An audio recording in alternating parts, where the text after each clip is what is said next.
Hello 7th class. As you know students, we are doing our chapter number 4 and the chapter name is the acids, bases and salts. Right? In our previous videos we have discussed about the acids and bases. Right? And how we can detect the acid and bases with an indicator. Right? And we discussed about the indicator, about the natural indicator, about the artificial indicators, right? So these are the different things we have already done in this chapter, right? So today we are going to start with the next part of the chapter, right? That is the salts, how they are formed, right? And what are the properties of that one salts, right? And what are the different types of the salts and how they are formed, right? So let's start with it. Yes, first one of the naming of the salt.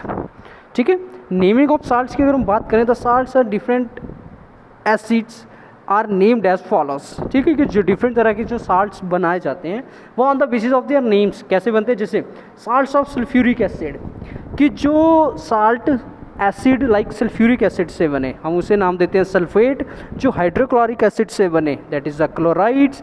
Salts of nitric acid named as nitrates. Salts of sulphurous acid named as sulphides. Salts of carbonic acid named as carbonates. Salts of acetic acid named as acetates. ठीक है, तो ये कुछ different names हैं बेटा जो different तरीके के एसिड से बनाए जा रहे हैं और साल्ट्स फॉर्मेशन होती है इनसे. After that, for example, CSO4 is an salt formed from the calcium hydroxide and sulfuric acid. अब जो नेक्स्ट बेटा यहाँ पे एक साल्ट का नाम दिया गया that is the calcium sulphate. अब ये आपका calcium hydroxide plus sulphuric acid दोनों के मिलने से बनता है. ठीक है, दोनों के रिएक्शन से बनता है. ठीक है, फर्दर हम लोग नेक्स्ट पेज इसके ऊपर देखेंगे कैसे ये फॉर्मेशन हो रही है. It is named as calcium sulphate. Similarly sodium nitrate, ठीक है, NaNO3 फार्मूला यहाँ पे ये दे रखा है. It is named after the NaCl named as sodium chloride. Na2SO3 named as sodium sulphide. Na2CO3 is named as sodium carbonate and CH3COONA named as sodium acetate. And ठीक है बेटा, मैं समझ रहा हूँ, आई विल अंडरस्टैंड. ठीक है, मैं समझ रहा हूँ कि तुम लोगों को बहुत अटपटी सी ये चीज़ लग रही होगी ना, ये बहुत एक डिफरेंट सी चीज़ तुम लोगों को लग रही होगी. सो डोंट वरी, ये बेटा कुछ डिफिकल्ट नहीं है, but these are the some basic parts. क्योंकि देखो बेटा, जैसे जैसे अब आपको नेक्स्ट स्टैंडर्ड के लिए बढ़ना है, ठीक है, आपको उस चीज़ के बारे में पढ़ना है तो आपको इस चीज़ को समझना भी पड़ेगा ना, तो इस चीज़ को आपको बेटा कवर भी करना पड़ेगा. सही बात है ना. तो क्योंकि अब 8th स्टैंडर्ड में बेटा थोड़ा सा आपका जो स्टैंडर्ड है थोड़ा सा हाई हो जाता है. ठीक है, आपका जो लर्निंग और जो ग्रास्पिंग पावर है, जो आपकी स्टडिंग पावर, आपको उसको बढ़ाना पड़ेगा, उसको इन्हांस करना पड़ेगा. ठीक है, इन केमिकल फार्मूलाज को बेटा आपको याद करना पड़ेगा. ठीक है, अब जो चैप्टर नंबर 3 है उससे थोड़ा सा रिलेटेड है, राइट. बट अगर आप देख के चलें तो इसी बात बेटा मैं डायरेक्ट आपका चैप्टर नंबर 3 स्टार्ट करूँगा. ठीक है, चैप्टर नंबर 3 स्टार्ट करूँगा. उसमें कुछ बेसिक कंसेप्ट्स और ऐसे हैं जिसको आप लोग अच्छे से कवर भी कर पाओगे. ठीक है, चलो कोई बात नहीं, कोशिश करनी है, कुछ ज़रूरी नहीं कि एकदम से सारा कुछ हो जाए. ठीक है, next is the properties of salt. ठीक है, जैसे हर सब्सटेंस की अपनी अपनी प्रॉपर्टीज़ होती है ना, तो वैसे बेटा आपके जो साल्ट्स होते हैं उनकी भी कुछ प्रॉपर्टीज़ होती हैं. जैसे salts are formed through the reaction between the acid and base. ये सबसे बड़ी प्रॉपर्टी है कि साल्ट कब बनते हैं, जब भी एक एसिड और एक बेस आपस में रिएक्ट करते हैं. ठीक है, सेकंड है most of the salt are readily soluble in water, कि जितने भी साल्ट्स होते हैं. अब बेटा साल्ट में फर्स्ट वीडियो में मैंने तुम्हें कहा था साल्ट ये वो साल्ट नहीं जो हम लोग घरों में यूज़ करते हैं. These are the different types of chemicals. ठीक है, जो एसिड और बेसिस से बनाए जाते हैं इंडस्ट्रीज़ या फैक्ट्रीज़ के अंदर, या नेचुरली भी ये बनते रहते हैं. ठीक है, सो अब जितने भी साल्ट्स बेटा, ये जितने भी केमिकल्स होते हैं ये वाटर में सॉल्युबल होते हैं, राइट.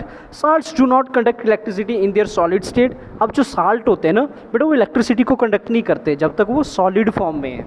लेकिन जैसे बेटा वो मोल्टन फॉर्म में आते हैं तो वो क्या करते हैं, आपके इलेक्ट्रिसिटी को कंडक्ट करना शुरू कर देते हैं. ये उनकी प्रॉपर्टी है बेटा, ये उनकी क्या एक प्रॉपर्टी है. So next we let us now perform an activity to show that solution of salt in water can conduct electricity. आपको डायरेक्टली बेटा मैं इसको रीड ना करते हुए आपको मैं ऐसे ही समझा देता हूँ. हमने जो मेरी वर्बली बातें उनके ऊपर ज़्यादा फोकस करना है ताकि आपको इजीली चीज़ समझ आ जाए. जैसे आप एग्जाम में अगर आपको ये क्वेश्चन आता है तो आप इजीली लिख भी पाओ, बिकॉज आपकी एक्सरसाइज का ये क्वेश्चन भी है. ठीक है। सो इसके लिए क्या किया गया है कि एक बर्तन लीजिए बेटा, ठीक है, कांच का एक बर्तन लिया हम लोगों ने, जैसे यहाँ पे ले रखा है। फिर क्या किया कि उसके अंदर पानी डाल दिया। पानी डालने के बाद उसके अंदर साल्ट डिज़ोल्व कर दो, साल्ट को क्या कर दो, डिज़ोल्व कर दो। जब हमने साल्ट उसके अंदर डिज़ोल्व कर दिया तो उसके बाद में बेटा ग्रेफाइट, ये एक एलिमेंट होता है, ठीक है। ये आपको फर्दर आप जैसे जैसे पढ़ते चलोगे ना आगे आपको धीरे धीरे बातें समझ आएंगी। तो कोई भी दो ग्रेफाइट की जो रॉड्स हैं उनको उनके बीच में फिक्स कर दो, तारों के साथ जोड़ दो और एक इलेक्ट्रिसिटी बल्ब भी साथ में लगा दो, ठीक है।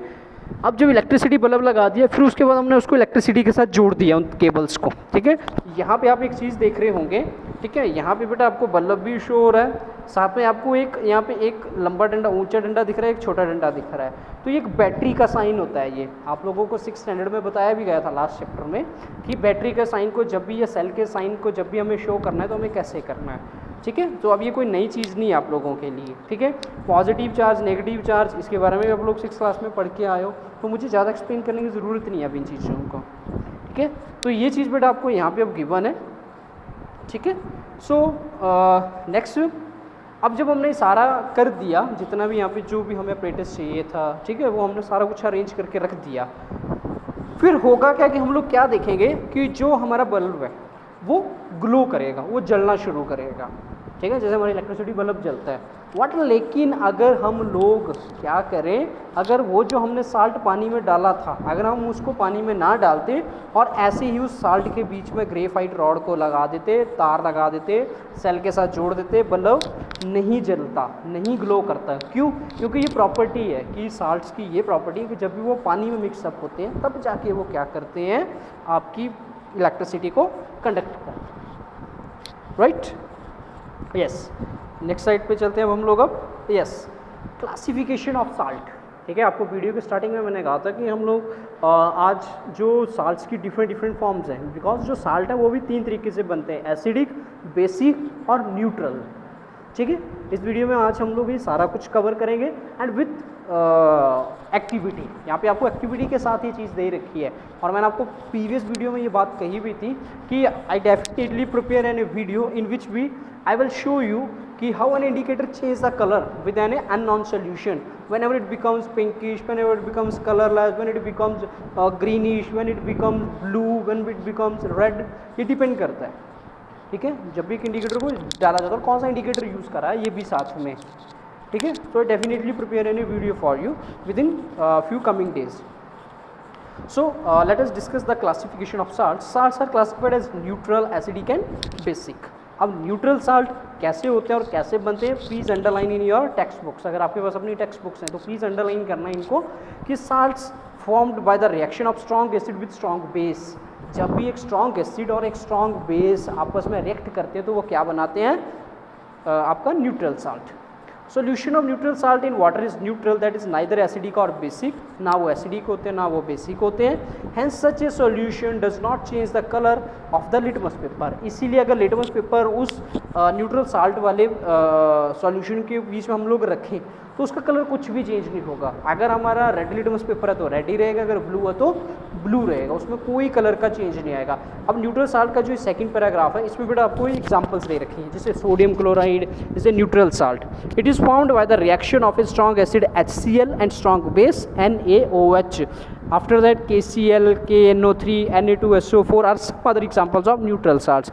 बेटा आपको एग्जाम्स में ये चीज़ें पूछी जाती हैं, ठीक है। फर्दर आप अपनी हायर क्लासेस के में आप कोई कम्पिटिटिव एग्जाम्स देते हो, आप किसी इंस्टीट्यूट का या किसी कॉलेज का या किसी और स्कूल का, तब आपको बेटा ये छोटी छोटी चीज़ें वहाँ पे पूछी जाती हैं, राइट। तो ये चीज़ें आपको याद होनी चाहिए। नीचे आपको एक्टिविटी दे रखी है तो यहाँ पे आप देख सकते हो कि ये बेटा ये जो डब्बे में आपको यहाँ पे ले रखा है ये केमिकल है, ये हमारी लैब्स के अंदर प्रेजेंट होता है, NaCl, ठीक है, सोडियम क्लोराइड। अब इसको मैंने पानी में डिज़ोल्व किया, पानी में डिज़ोल्व करने के बाद मैंने क्या किया कि इसके बीच में ब्लू लिटमस पेपर डाला तो इसके कलर में कोई चेंज नहीं है, आप देख सकते हो, ऑब्जर्व कर सकते हो, यहाँ पे आपको करा हुआ है, ठीक है। ये चीज़ यहाँ पे दे रखी है। आफ्टर दैट एसिडिक साल्ट, फिर बात आ रही बेटा आपके पास एसिडिक साल्ट्स की। Salts formed by the reaction of an strong acid and a weak base, underline it, जैसे इस बच्चे ने कर रखा जिसकी बुक में से मैंने आपका आपका ये जो बुक ले रखी है उसके बीच में दे रखा है। कि salts found by the reaction of strong acid and weak base. जब भी एक स्ट्रॉन्ग एसिड और वीक बेस आपस में रिएक्ट करता है तो आपका एसिडिक साल्ट बनता है। ठीक है, एग्जांपल्स आपको यहाँ पे दे रखे हैं। Solution of N acidic salt in water is acidic, that is would changes the colour blue litmus paper into red. जब भी एक एसिडिक साल्ट हमारे पास होगा और उस एसिडिक साल्ट के बीच में अगर हम लोग ब्लू लिटमस पेपर डालें, ठीक है, तो उसका कलर कैसा हो जाएगा, रेड। लिटमस पेपर बेटा वो इंडिकेटर है जो हमने प्रीवियस वीडियो में आपको डिस्कस भी किया था आप लोगों के साथ। ठीक है, here are the some examples. Aluminium chloride is an acidic salt, it is found by the reaction of an strong acid and a weak base. ये कैसे बनता है, एक स्ट्रॉन्ग एसिड और वीक बेस की हेल्प से। फर्दर आगे आपको एग्जांपल्स गिवन है यहाँ पे, like AlOH3, NH4, NO3, ZnSO4, ZnSO4, CuCl2 are the some of the other examples of acidic salts. Am I right? So next with here is an activity number 6 given over there. Here the aluminium chloride, इस डब्बे के अंदर ये chemical है जो aluminium chloride है, जो एक एसिडिक साल्ट है। जैसे हमने इसको एक बर्तन में डाला, जहाँ पे आपको देख सकते हो इस कांच के बर्तन में जब भी इसको ये डाला गया है, तो हुआ क्या कि जैसे हमने उसके बीच में ब्लू लिटमस पेपर डाला, उसका कलर कैसा हो गया एकदम से बेटा, रेड। कैसा कलर हो गया उसका, रेड कलर हो गया, right. After that next with here basic salt. Salts found by the reaction of an weak acid and a strong base. अब ये एक ऐसा साल्ट इसमें आपका जो बेस है वो स्ट्रॉन्ग होता है और जो एसिड होता है वो वीक होता है। बेस आपका स्ट्रॉन्ग और एसिड आपका वीक, तो कौन सा साल्ट बनता है, आपका बेसिक साल्ट बनता है। ठीक है, तो जो बेसिक साल्ट है ऑब्वियसली जब उसके बीच में हम लोग रेड लिटमस पेपर डालेंगे तो वो कौन सा कलर शो करेगा, ब्लू। आप यहाँ पे देख सकते हो, यहाँ पे आपको नीचे दे भी रखा है, मैं डायरेक्ट एक्टिविटी पे आ रहा हूँ, एग्जांपल्स को बाद में डिस्कस करता हूँ आपके साथ। यहाँ पे आपको दे रखा है, ठीक है, ये आपको यहाँ पे सोडियम एसीटेट का आपको दे रखा है जो एक बेसिक साल्ट है। ठीक है, जो सोडियम एसीटेट ये बेसिक साल्ट है, इस बेसिक साल्ट की अगर हम लोग बात करें तो इस बेसिक साल्ट के अंदर जैसे हम लोग इसको पैटी डिश में डालेंगे, किसी बर्तन में डालेंगे, केमिकल है ये भी एक, तो ये रेड लिटमस पेपर को किसमें कन्वर्ट कर देगा, ब्लू लिटमस पेपर में। किसमें कन्वर्ट कर देगा, ब्लू लिटमस पेपर में। चलिए मेरी बात पता, ये चीज़ बेटा आपको यहाँ पे गिवन है। After that now I am coming on the example. Sodium acetate is an a basic salt is found by the reaction of a weak acid. हाँ, आपको बेटा मैं पते की बात बताता हूँ, जो भी आपको ये अल्फाबेटिकली वर्ड्स दे रखे हैं आप इनको याद करो, आपको फार्मूलाज को याद करने की ज़रूरत नहीं है अभी, क्योंकि फर्दर आप धीरे धीरे अपने इसको माइंड में लेके चलो। जैसे आप लोग छोटी क्लासेस में आपको वाटर का फार्मूला या कार्बन डाइऑक्साइड का पता नहीं था, और लेकिन टीचर आपके साथ डिस्कस करता था तो आपको इस चीज़ के बारे में पता चल रहा था। ठीक है, ये इस चीज़ के बारे में बेटा आपको इस चीज़ का पता चल रहा था। सो इस चीज़ को फॉलो करो कि जितने भी आपको ये वर्ड्स की फॉर्म में दे रखे इनको फॉलो करो, कोई बात नहीं, बाद में धीरे धीरे आपको इनके जो फॉर्मूलाज है वो भी याद हो जाएंगे। ठीक है, सो इस वीडियो में आई थिंक यहीं तक बेटा आज मैं डिस्कस कर रहा हूँ। और एक पते की बात आपको मैं और बता रहा हूँ कि यहाँ पे हमारा चैप्टर हो रहा है ये फिनिश। आपको कोई भी प्रॉब्लम है, कोई भी डाउट है इस चीज़ के रिगार्डिंग, ठीक है, तो इस चीज़ को please ask me frankly in our on the our WhatsApp group. आप उसके ऊपर मेरे को जब मर्जी जैसे मर्जी क्वेश्चंस पूछो किसी चीज़ से रिलेटेड, आपको रिप्लाई मिलेगा। ठीक है, सो इस वीडियो में यहीं तक। फर्दर नेक्स्ट वीडियो में हम लोग फर्दर आगेगा जो नेक्स्ट चैप्टर जो इसकी एक्सरसाइज है उसको डिस्कस करेंगे, जो आपको PDF की फॉर्म में स्कूल से मिल जाएगी। ठीक है, इसके बाद आपको मैं डायरेक्टली अभी बोल देता हूँ, we will discuss definitely the chapter number 3 because it is related with that. Okay, thank you.